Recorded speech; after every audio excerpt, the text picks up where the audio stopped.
fact is that what I have described as the government monopoly of issuing money has not only deprived us of good money, but the only means by which we can find good money. There's no law essentially saying that you would have to use gold. Just because it's always been used doesn't mean we would have to use it in the future.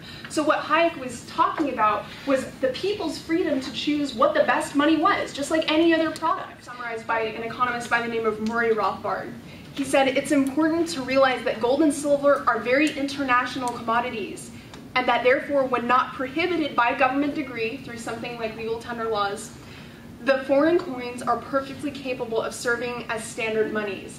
When people bring in good, sound money, that really transcends national barriers. People are more than willing to make that work in any given transaction. At this point, you may be asking, well, why is fiat currency all that bad? I mean, we've used it for a long time. We're not communist yet. So what's the problem with it? Why is it wrong? There are several reasons I'd like to give you why it's wrong, but I think that the first pillar, if you will, of the destructive nature of fiat currency can best be demonstrated in an example. And that example you may have heard before is the fall of ancient Rome and the role of currency choice in that major fall.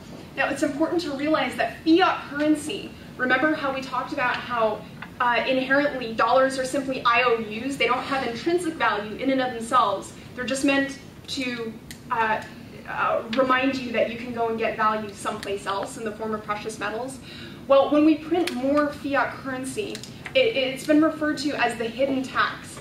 And this was exemplified in ancient Rome. Politicians who were very populist at the time needed a way to give people what they wanted, the various special interest groups, all these different people saying, well, we'll vote for you if you give us this. But they knew that there was a great danger in raising taxes, because if they raised taxes too high, they knew that they could lose their power and be overthrown by angry citizens. So this was really where the invention of fiat currency, one major example, where it was really embodied.